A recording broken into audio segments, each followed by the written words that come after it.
Hello students, myself Payal Agarwal. Today our topic is ryotwari settlements. ठीक है. After permanent settlements and Mahalwari settlements, British जो थे उन लोगों ने रैयतवारी सेटलमेंट्स को स्टार्ट किया था. ठीक है. रैयतवारी सेटलमेंट्स को हम मुनेरो सेटलमेंट्स भी बोलते हैं. As the disadvantage of permanent settlements become apparent to British official Thomas Munro and Captain Reeds tried out other system in different part of the country. ठीक है. इन डिसएडवांटेज जो थी परमानेंट सेटलमेंट्स की डिसएडवांटेज की बात जो 2 ब्रिटिश ऑफिसर्स थे आपके थॉमस मुनेरो, ये आपके थॉमस मुनेरो है. ठीक है. इन्होंने और कैप्टन रीड्स ने क्या कहते हैं अदर सिस्टम्स को डिफरेंट पार्ट में इंडिया के डिफरेंट पार्ट्स में अदर सिस्टम स्टार्ट किया. ठीक है. मुनेरो के नेम पर इसको मुनेरो सिस्टम भी बोलते हैं और इसको रैयतवारी सेटलमेंट्स भी बोलते हैं. रैयत मीन्स होता है आपका स्मॉल कल्टिवेटर्स, जो साउथ इंडिया में जो स्मॉल कल्टिवेटर्स होते हैं उनको बोलते हैं रैयत. तो इनको रैयत इसलिए इसको रैयतवारी सिस्टम भी कहा गया. ये जो रैयतवारी सिस्टम था ये साउथ इंडिया में स्टार्ट किया गया था. In 1820 the company adopt the ryotwari settlement in Mysore.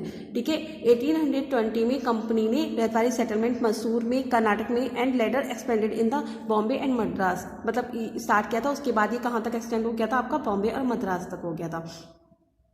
ठीक है.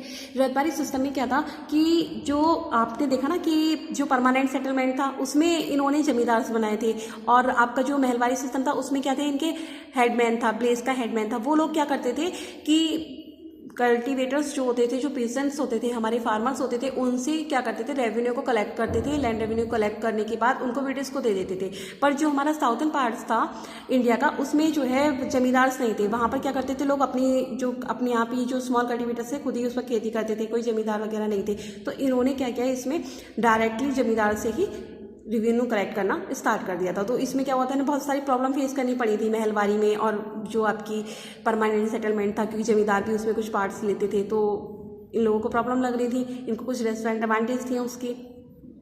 तो इन्होंने ये रैयतवारी सिस्टम स्टार्ट किया. ठीक है. They felt there were no traditional zamindar in South India. ठीक है. And settlement had to be made with the cultivator. तो यहाँ पे कोई जमींदार नहीं था. जो सारा सेटलमेंट था कौन करते थे, कल्टीवेटर्स. जो कल्टीवेटर्स होते हैं उनको क्या बोलते हैं, रैयत. इसलिए इसका नाम रैयतवारी सेटलमेंट्स है.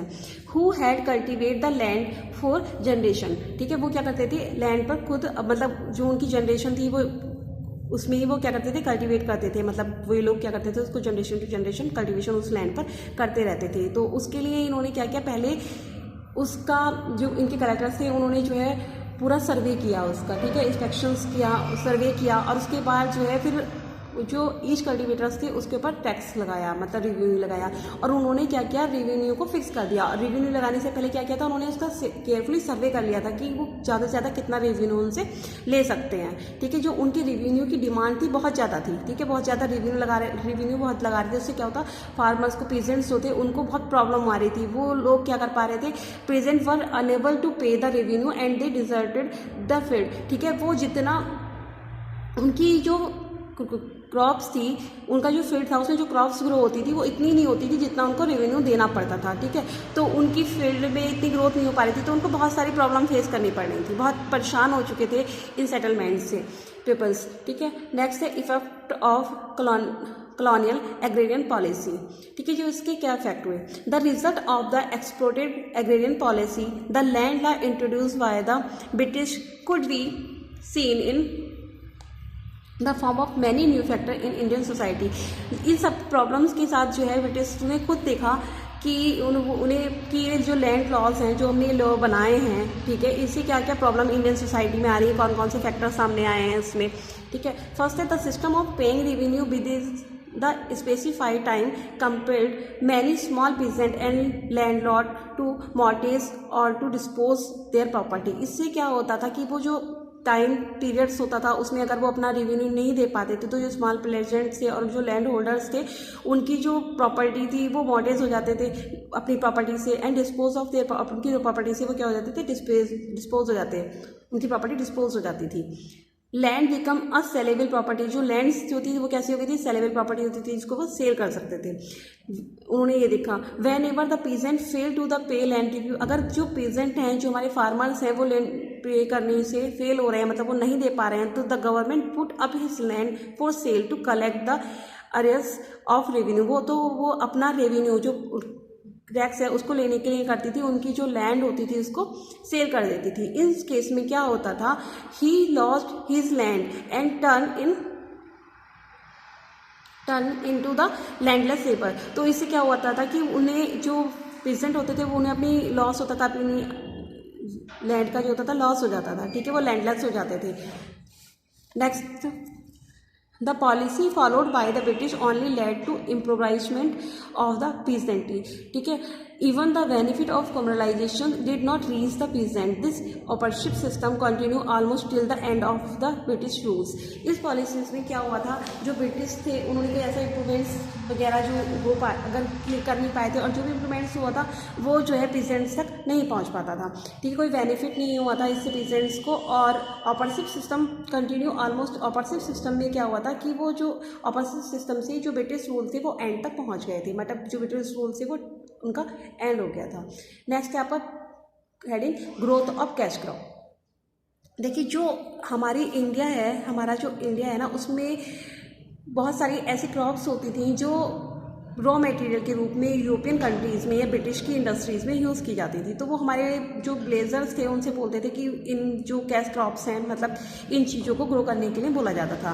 The self sufficiency of the Indian village was completely broken under the British. British के अंदर में आने के बाद जो हमारे इंडियंस के ब्लेजर्स थे उन लोगों ने की जो सेल्फ सफिशिएंसी थी वो क्या हो गई थी, टूट गई थी। मतलब वो लोग उनको वही चीज़ ग्रो करने के लिए बोलते थे जिससे उनको ज़्यादा प्रॉफिट होता था। Indian peasant were force to grow commercial crop. उन लोगों को फोर्स किया जाता था कमर्शियल क्रॉप्स ग्रो करने के लिए, सच एज टी, जैसे tea, coffee, indigo, jute, oil seed, sugar cane, mulberry, rubber etcetera. ये सब क्या है, आपकी कमर्शियल क्रॉप्स हैं, जो कैश क्रॉप्स होती थी जिनको ब्रिटेन में भेजा जाता था, वहाँ पर इंडस्ट्रीज़ में इनको यूज़ किया जाता था। जैसे मान लीजिए जूट से, हमारे यहाँ से कच्चा जूट से दिया जाता था, वहाँ पर जाकर इसके कारपेट्स, बैग्स बनाए जाते थे इंडस्ट्री में, फिर उन बैग्स को यहाँ पर लाकर महंगे दामों में बेचा जाता था। और यहाँ से जो रॉ मटेरियल जाता था बहुत ही सस्ते प्राइस में वो लोग यहाँ से रॉ मटेरियल्स को लेकर जाते थे। Many of these crops were raw material for the industries of Britain। ये जो था, ये जो क्रॉप्स थी रॉ मटेरियल थी ब्रिटेन की जो इंडस्ट्रीज थी ब्रिटेन में। These crops were grown on the large state का प्लांटेशन। इन क्रॉप्स को हम अगर लार्ज स्टेट में ग्रो करते हैं तो इसको हम बोलते हैं plantation. On by the Europeans, ठीक है, जो यूरोपियंस द्वारा कराया जाता था। The plantation were mainly in Assam, Bengal and Kerala. तो ये जो प्लांटेशन कहाँ स्टार्ट हुआ था, मेनली आपके आसाम, बंगाल और केरला में स्टार्ट हुआ था। The ownership land revenue settlement coupled with plantation agriculture made pleasant and other tribals rise up to rebellion against the British। देखिए इसमें क्या हुआ था कि जो लोग थे उन्हें वहाँ पर जो मटेरियल्स था, उन्हें ब्रिटिश को अपनी इंडस्ट्रीज़ के लिए मटेरियल्स की नीड होती थी। तो वहाँ पर वो मटेरियल्स अगर वो अदर कंट्री से मंगाते थे या वहाँ से ब्रिटेन से लेते थे तो उनको बहुत महंगा पड़ता था। तो उन लोगों ने क्या किया कि वो लोग हमारे इंडिया में कुछ लोग मतलब आए ये लोग, और इन्होंने हमारे यहाँ के जो लोग थे उन लोगों को बोला कि भाई तुम हमारी क्रॉप्स हैं इनको ग्रो करो, उनको फोर्स किया। अब उनको फोर्स करने के लिए जो हमारे इंडिया के जो लोग थे बहुत सीधे साधे लोग थे, ठीक है, वो इतना नहीं सोचते थे। लेकिन जो ये आपके अंग्रेज थे ना, ये बहुत ज़्यादा क्लेवर थे। ये हमारे यहाँ के जो पीजेंट्स था उनके खून चूसने के लिए आए थे, उनको बहुत ज़्यादा परेशान करते थे। तो इन लोगों ने, जो इंडिया के लोग थे, उन लोगों को जैसे उन्होंने फसल से पहले भी थोड़ा लोन या पैसा दे देते थे उन लोगों को।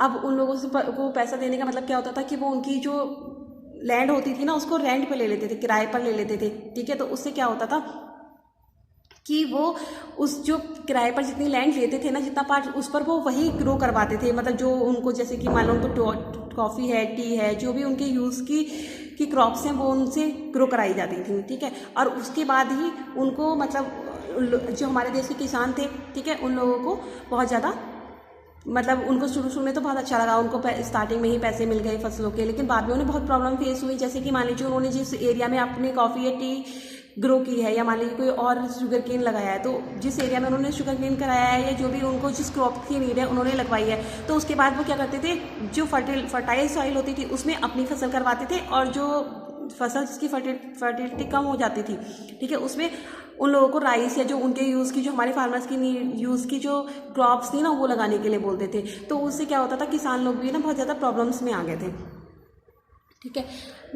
नेक्स्ट टॉपिक है आपका इंडिगो प्लांटेशन। इसको हम नेक्स्ट वीडियो में एक्सप्लेन करेंगे। Thank you.